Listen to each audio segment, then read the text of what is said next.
It was a period which witnessed an enormous blossoming of various secret doctrines and orders: Templars and Rosicrucians, Illuminati and Freemasons, Anthroposophists, Theosophists, Neo-Templars and Armanen.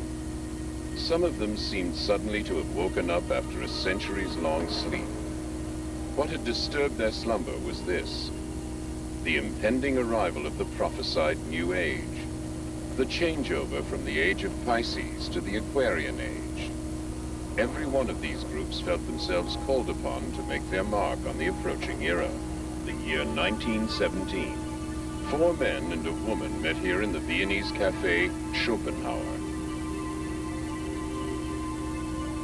The young Maria Ortiz, a spiritualistic medium from Zagreb, the student and fighter pilot Lothar Weitz, the occultist, orientalist, and officer Karl Haushofer, Rudolf von Sebottendorf, an occultist who had recently returned from the Orient, as well as Prelate Gernot from the Order of Knights Templar. Their subject was the coming of the New Age.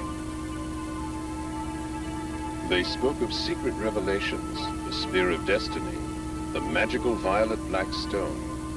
They discussed the possibility of making transmedial contact with the ancient Germanic and Babylonian deities, Ishtar, Ostara, and Isais, and of communicating with distant worlds, not only on this side, but also on the other. It is quite likely that this coffeehouse meeting witnessed the birth of the secret Thule Society, which in turn later spawned the German National Socialist Party, the SS, Black Sun, and the Friel Society, which in its turn gave a foundation to the occult activities of the Third Reich and the new comprehensive technology. And the beginning of German UFOs. Maria Ortiz presented texts she had received from her spirit medium, one in the Sumerian alphabet and the other in the secret code of the Knights Templar. Both texts had already been translated. Were they messages from the gods, or tidings from some alien civilization? 2 special departments, U-13 and SSE-4, were set up to concentrate exclusively on the realization of this new technology. After the National Socialist Party came to power, the occult societies withdrew into the background. Within the SS, the Thule Society created a separate secret organization called the Black Sun. The Friel Society carried on much as before with its scientific research.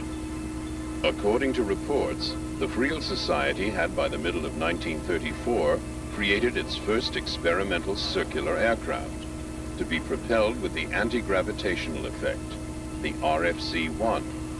The men responsible for the design and construction were Dr. Schumann and an engineer from Bochum. Since 1929, the young Gertie Vogt had been responsible for running the Friel Society, and she made herself known to private investors who were prepared to invest in projects that carried an element of risk.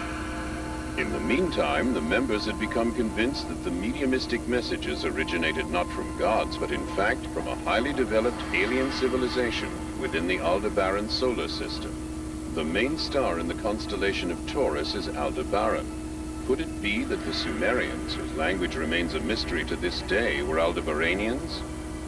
If they did perhaps once land in Mesopotamia, it is interesting that the inscriptions on the royal tablets tell us, when the royal power came down to us from the heaven. Before the end of 1934, the Friel Society had built its first light aircraft, the RFC-2 round aircraft. It was fitted with an improved Friel propulsion system and, for the first time, magnetic impulse steering. It measured hardly more than 16 feet from end to end, but it worked. It already possessed 2 typical characteristics of UFOs: the optical blurring of the contours when accelerating, and the colored lights depending on the level of power applied: red, orange, yellow, green, white, blue, or violet.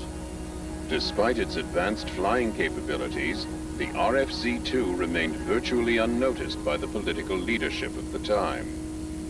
By 1939, the SS had already built its RFC-5, the first long-distance aircraft measuring more than 65 feet, and with the mysterious name Haunebu-1. Under tight security, the Haunebu-1 made its maiden flight, in all probability, in August of 1939. Documents show that by 1941, the British had already found out about these top-secret SS experiments. My background includes remote sensing technology and the exploration of the UFO phenomena. Over the years, I've had the privilege of being a friend and colleague of the late American Naval Admiral Farney, who was instrumental in bringing many of the German scientists to the United States at the end of World War II. As many of you know, there was an executive order given by President Truman in August of 1945, August 15th, 45. And in March of 1946, the States Naval War Committee authorized the collection of German materials relating to experiments of high technology. The first, the second, and the third prototypes, of which we see here, represent the most commonly seen and observed spacecraft worldwide since 1947. The documentation and personal experiences with many of the German fuel experts, however, suggest that as early as 1935, the Germans were aware that there was life and technology in the universe, and were at least indirectly aware of the possibilities of building their own saucer craft, which would make them basically the first to have opened the window to contact with other areas of higher evolutionary intelligence. Towards the end of 1942, the Department SSE-4 allegedly began work on a new improved version of the Haunebu UFO, the Haunebu-2. This drawing shows the basic layout, including the power plant and fuselage. The exterior shape could vary. The dimensions of the Haunebu-2 varied from craft to craft, from an overall length of between 85 and 100 feet, and a height of between 30 and 36 feet at the center. It was said to be capable of a top speed within the Earth's atmosphere of 3,200 knots. The Haunebu-2 was also, in all probability, capable of space travel. The Vril Society already had its own audacious plan. They got together around Christmas 1943 for a secret meeting in the German Baltic Sea resort of Kolberg. We don't know exactly what was discussed behind closed doors on that occasion. We do know, however, that one subject was right at the top of the agenda. Operation Aldebaran, on which the mediums Maria and Sigrun divulged new transmedial information.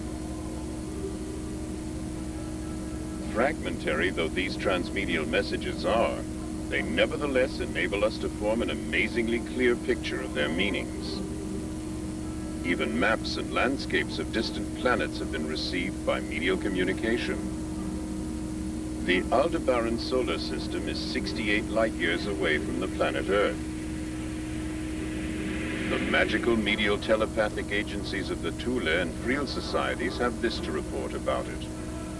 The sun, Aldebaran, has 2 inhabited planets circling it. The 2 together go to make up the Sumerian Empire. On the 3rd and 4th of January 1944, a meeting is believed to have taken place between Hitler and Himmler. The subject of their discussion, the Vril Project, the projection of a huge Vril spaceship through the dimensional channel. In other words, a tunnel that was independent of the speed of light to Aldebaran. Clearly and logically, Germany would be the most unique place for a contact that would be made by higher intelligence, since it was in the leadership of the scientific industry in the 20th century. Clearly, it was the place where some of the best scientific minds were assembled in the world.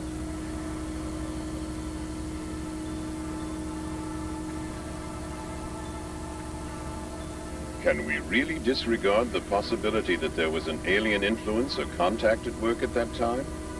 What could this structure, photographed on the Friel testing ground in the autumn of 1943, possibly be? A Friel 7 engine being tested? Possibly. But mightn't it also be a spaceship from Aldebaran?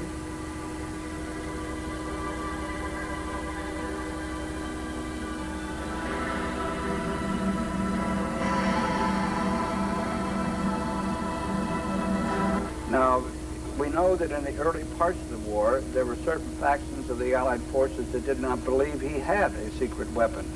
And it wasn't until the Americans made much emphasis of this that they began to look at it seriously, and indeed did discover that Hitler not only had a secret weapon, he had what we would call today a UFO or spacecraft.